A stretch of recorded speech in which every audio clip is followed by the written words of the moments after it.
Assalamualaikum warahmatullahi wabarakatuh. Di sini saya Muhammad Rizky dengan NIM 8413123152 Fakultas Ekonomi, Prodi Akuntansi dari Universitas Ihsan Cendekia Mandiri akan menjelaskan beberapa hal terkait pembelajaran UTS. Di sini ada 3 pembelajaran yang saya akan memberitahu, yaitu adalah pertama manajemen persediaan, kedua manajemen piutang, dan yang ketiga adalah kinerja keuangan. Kita langsung masuk saja ke pembelajarannya. Apa sih manajemen persediaan itu? Manajemen persediaan ialah manajemen persediaan inventory management, yaitu proses yang melibatkan perencanaan, pengendalian, dan pengawasan atas persediaan barang dalam suatu perusahaan. Fungsi manajemen persediaan itu ada 4. Pertama, bisa mengantisipasi kekurangan persediaan. Kedua, mengantisipasi pesanan persediaan ternyata tidak sesuai kebutuhan. Dan yang ketiga, berjaga-jaga jika persediaan yang dibutuhkan ternyata tidak ada di pasaran. Dan terakhir, menjamin lancarnya proses produksi. Faktor yang mempengaruhi persediaan ada jumlah dana yang tersedia akan mempengaruhi proses pembelian persediaan. Yang kedua ada lead time, waktu tunggu barang yang dipesan. 3. Frekuensi penggunaan, semakin sering digunakan maka jumlah persediaan semakin kecil. 4. Daya tahan persediaan. Persediaan dengan daya tahan pendek seperti buah dan sayur harus segera dijual. 5. Bencana. Persediaan juga dipengaruhi dengan bencana, misalnya bencana alam, wabah, atau bencana yang disebabkan oleh manusia seperti kebakaran.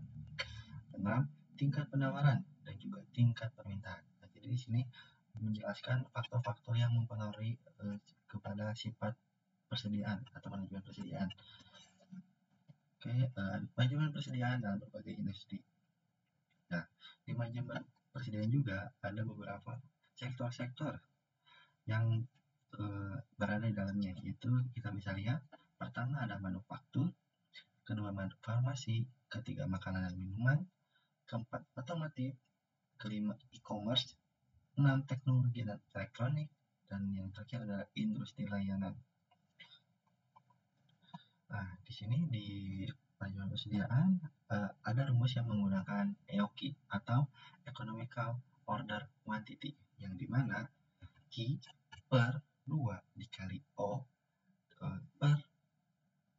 Q sama dengan akar 2 dikali R kali O per P kali I, atau EOQ sama dengan akar 2 dikali R dikali O per C. Sebenarnya semua rumus ini sama aja kayak Q, EOQ, dan Q2 ini sebenarnya 3 rumus tapi satu. Maksudnya itu semua itu sama aja gitu, nggak ada beda-bedanya gitu. Apalagi yang EOQ dan Q ini 2 kali itu udah sama banget. Jadi kita nggak sampai pusing, kita ambil aja yang tengah, di mana di biaya pesan juga bisa dihitung dengan menggunakan biaya pesan dengan O dikali R per Q ditambah biaya simpan C kali Q per 2. Nah, di sini untuk mencari biaya persediaan ini menggunakan rumus yang di bawah, dan untuk economical order quantity itu menggunakan rumus yang di atas, yang EOQ ini, yang dimana Q itu adalah jumlah kuantitas pesanan yang paling ekonomis. Jadi jumlah yang akan kita cari nih, jumlah pesanan yang ekonomis dari perusahaan ini berapa. Nah, kita menggunakan rumus EOQ. R-nya itu jumlah kebutuhan barang yang dibeli selama 1 tahun. Misalkan ada barang selama 1 tahun, itu masuknya ke dalam R. O itu biaya pesanan setiap kali pesan. Kadang-kadang diberi simbol S. O atau S sama aja berarti. Jadi O ini adalah berapa kali biaya yang sekali kita pesan barang nih, berapa nih biayanya itu, nanti dimasukin ke dalam O. Dan C, biaya simpan bahan atau barang per unit atau dihitung dari persentase rata-rata persediaan dikalikan dengan harga barang. Nah, C ini untuk mencari untuk biaya simpan bahan. Jadi dihitungnya tuh dimasukin itu ke dalam C ini.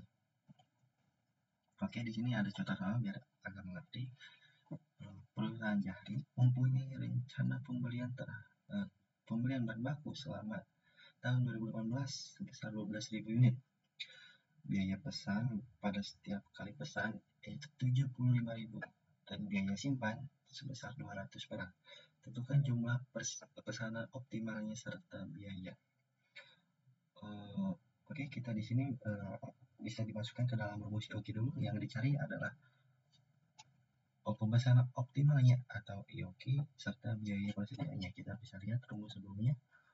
Biaya persediaan itu adalah biaya pesan atau biaya simpan, dan IOQ itu adalah akar 2 dikali R dikali O per C. Oke, kita akan lihat lagi di sini. Kita tulis kembali rumusnya biar mudah untuk mengingat. Langsung kita bisa masukkan saja. Saya akan memberikan sistem biar lebih mudah dipahami di sini. Kita buat slide baru aja ya.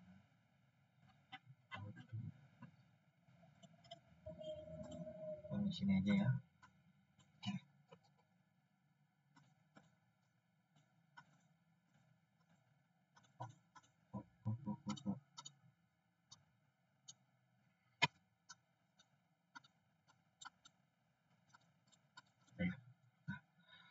Sudah masuk kembali. Tadi kita bisa lihat di sini IOQ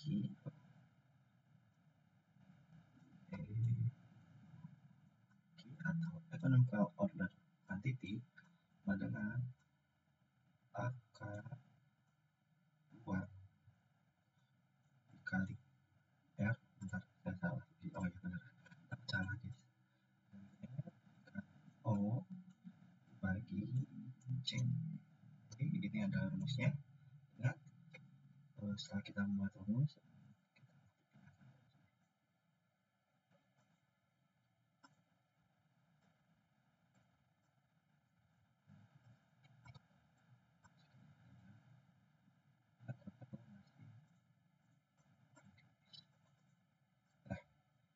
sudah itu, di sini kita bisa lihat Bahri mempunyai rencana pembelian bahan baku selama tahun 2016 sebesar 12.000 unit.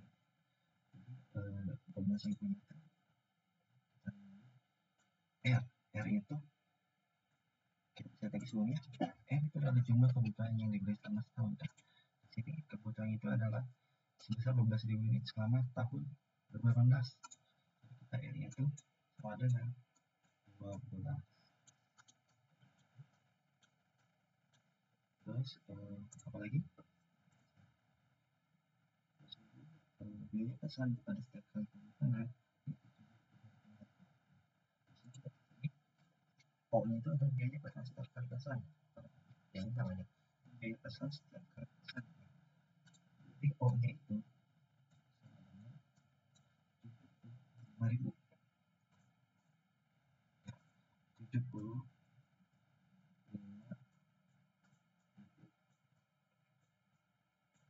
Dan yang untuk C itu adalah biaya simpan, dan biaya simpan sebesar 200 unit, 200 perak. Setiap kali simpan itu dengan 200 perak. Jadi kita harus temukan, diketahuinya sebenarnya kalau kita membuat suatu permasalahan atau apa itu, kita harus mengetahuinya itu dengan kayak gini biar lebih mudah dan lebih ingat dilihatnya itu. Jadi kayak tinggal dimasukin aja ke dalam rumus gitu. Berarti kan? Oke, kita gunakan lagi. Sini aja. Oke. Sudah selesai. Langsung kita masukin saja ke rumus. Berarti IOQ juga kita bisa menggunakan dengan Q saja.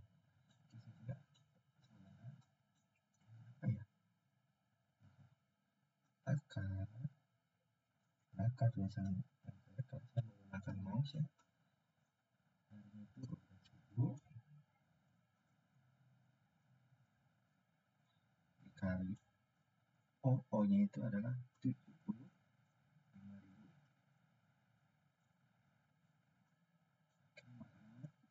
200.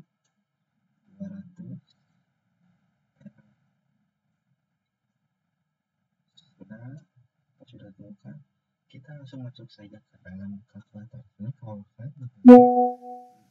kalian akan lebih mudah. Kalau kalian menghitung bisa sih, tapi lama. Kecuali oke, selesai, saya akan menghitung dalam kalkulator ya. lagi,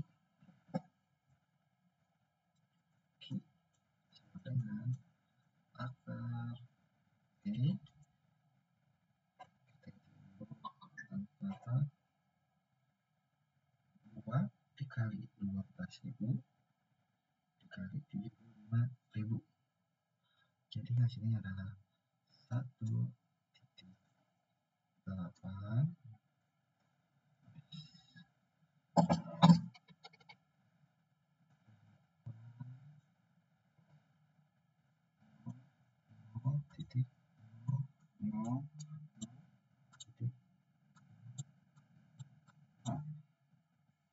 1.800.000.000 ya, ini ya, atau 1,8 banyak kata ibu. Per 100. Kita biar lebih mudah, kita bagikan dulu ini 1.800.000.000 dibagi 200 sama dengan 9 juta. Kita di sini Q sama dengan akarnya belum berubah karena kita menghasilkan 9 banyak atau 9 juta. Oke, sudah selesai. Nah, sini kita tinggal berubah 9 juta, akar 9 juta ini menjadi hasil. Kita ubah ke sini dulu. Di sini boleh. Sama dengan akar 9 juta ya, kita masukkan ke pasal lagi.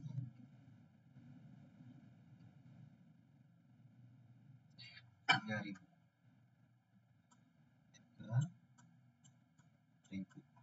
Sini jawabannya sudah selesai. Jadi ditemukan bahwa jumlah pemasaran optimalnya setiap itunya adalah 3.000 unit. Dan satu lagi di sini kita disuruh mencari biaya persediaan. Oke, kalau kita masuk ke biaya persediaan, kita bikin aja yang baru ya. Kita hapus dulu ini.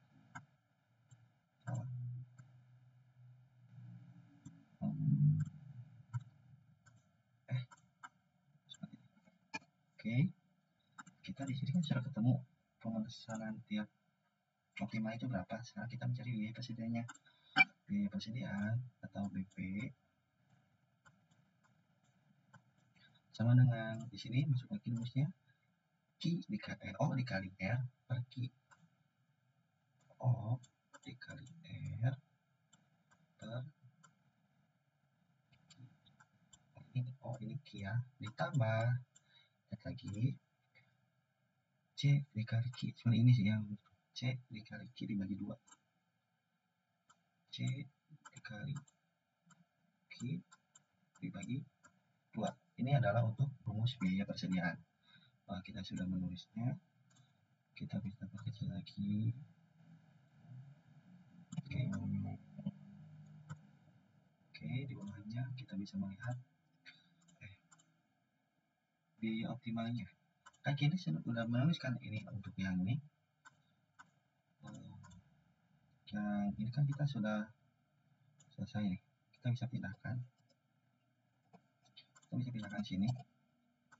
Jadi biar kita tidak pusing lagi untuk melihat ke atas. PP sama dengan sini kita bisa lihat ini berapa? 75.000 kali R dikali R dikali 12.000 per Q-nya berapa? Kalau Q-nya kan ya, di sini mau ditambah aja. Q-nya itu kan tadi 3.000 ya, ini sudah temunya. Bentar, Q 3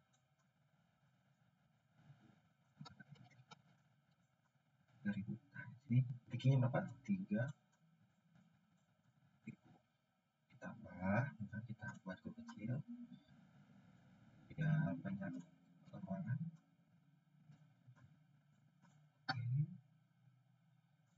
Ditambah berapa ini C dikali dibagi 2. C nya berapa? C nya adalah 200 dikali 3.000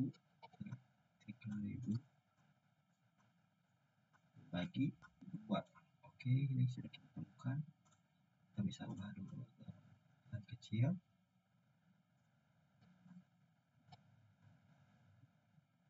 Oke, ini sudah masuk. Lebih mudah kita bisa perbesar lagi.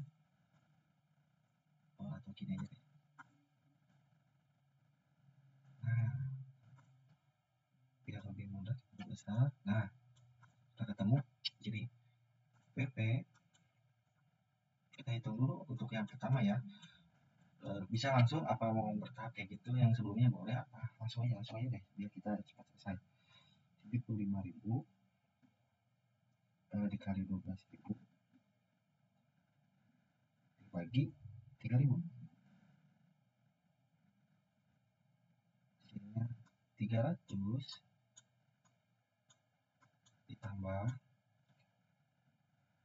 100. Kalian bisa menggunakan kalkulator juga ya, seperti yang saya lakukan, biar langsung menemukan jawabannya. Dibagi 2, ini adalah 30.000. Kekurangan 0 deh, apa deh.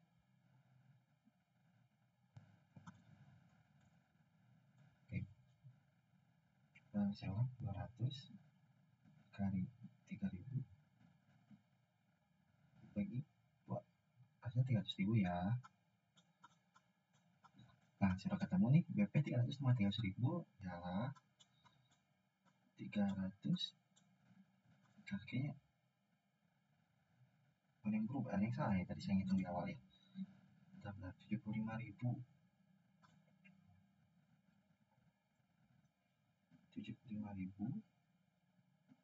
dikali 12.000 di 3.000.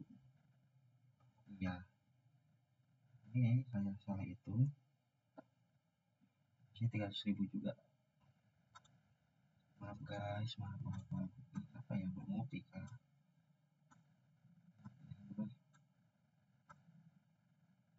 Kamu juga pindah dulu deh. Oke, kita tambahin 0 aja, 0 banyak, 300.000. Jadi hasilnya berapa? Untuk jawabannya mana nih, kampus sih, kampus. Untuk jawabannya ialah 6.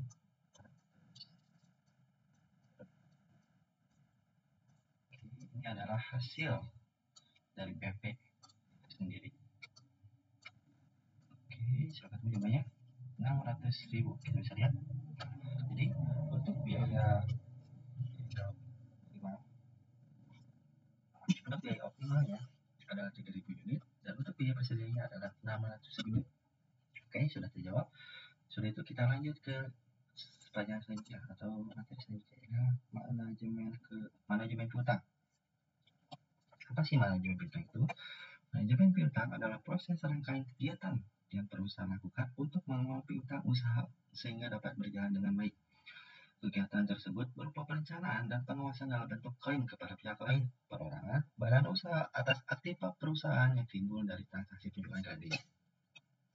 Manfaatnya ialah meningkatkan profit, membantu mengurangi risiko kecurangan, dan membantu menghadapi persaingan bisnis.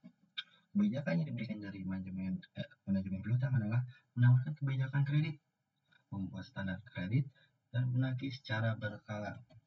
Di sini ada penilaian risiko kredit. Di sini ingat dengan rumus 5C, ialah karakter, capacity, capital, collateral, dan kondisional. Di sini ada soalan juga PKBC. Di sini bisa contoh soal dan ini ada jawabannya ya. Sebenarnya kalau saya bahas ini bisa, tapi terlalu lama nantinya. Ini bisa sampai sejam ini recordnya. Jadi ya mungkin kalian bisa lihat sendiri nih dari isi ini. Ini rumusnya ya. Rumusnya adalah mana rumusnya? Tambahan keuntungan dari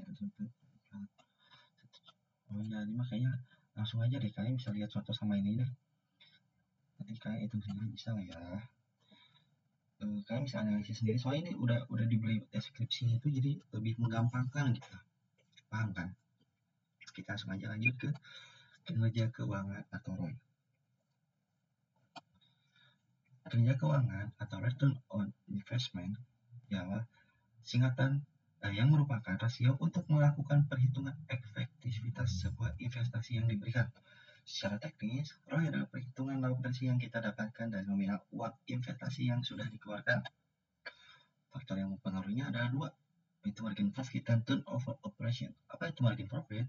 Ya, persentase laba bersih yang diperoleh perusahaan dari pendapatan atau penjualan. Persentase ini merupakan efisiensi perusahaan dalam menghasilkan keuntungan selama periode operasi, sehingga membuat manajemen keuangan perusahaan lebih efisien. Yang kedua, turnover operation asset ialah rasio yang mengukur kemampuan perusahaan untuk menghasilkan pendapatan dari aset operasinya. Aset operasi yang dimaksud meliputi kas, piutang, inventaris, tanah, dan PPE atau PP dan E. PPE itu biaya tetap. Manfaat ROI ada 4, itu adalah bisa memahami kemampuan perusahaan, mengukur tingkat probabilitas, mengukur efisiensi penggunaan dana, dan 4, mengontrol prospek keuntungan investasi. Di sini ada rumus ROI juga. Di sini rumusnya kita bisa lihat ROI atau return on investment, pendapatan dan investasi dibagi dengan investasi dikali 100%, atau juga pendapatan bersih dibagi modal yang ditanamkan dan investasi dikali 100%. Kita langsung aja masuk ke rumus dan soal.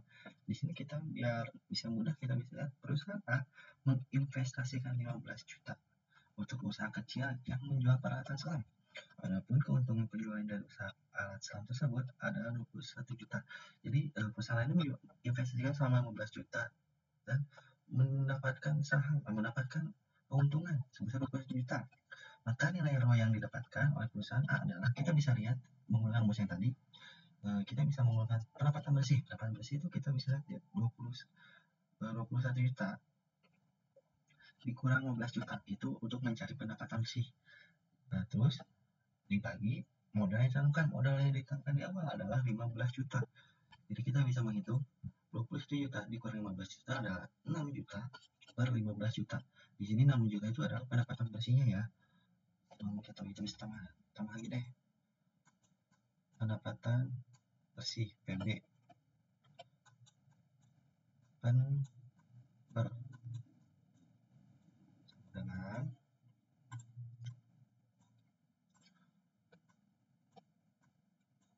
jelek banget dosennya, tapi ya udah ya. Pen sama dengan tadi teh 6 juta.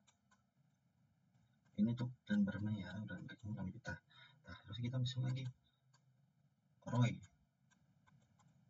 ya 6 juta kelebihan dibagi 15 juta. Nah ya, dikali udah ini enak.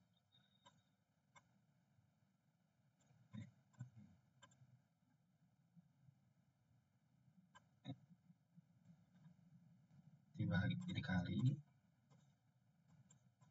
100% sama dengan, kita bisa masukkan rumus 6 juta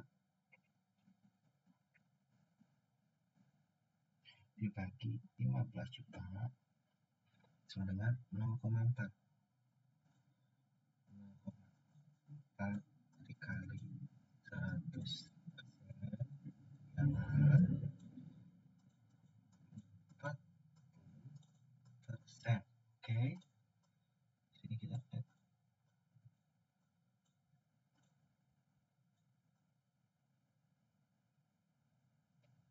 Kita pindahin dulu aja ya biar mudah dilihatnya. Di sini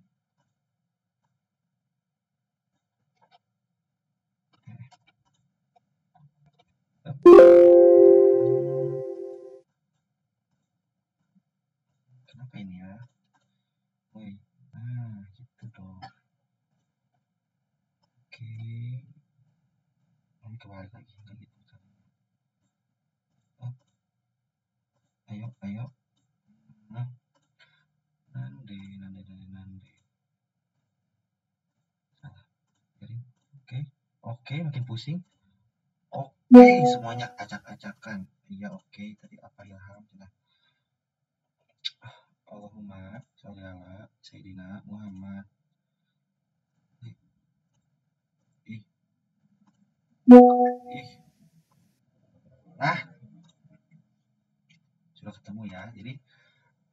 pendapatan bersih atau ROI, return return of investment, salah kita lihat lagi, return on investment, benar, return on investment dalam kasus ini ialah sebesar 40%. Jadi perusahaan ini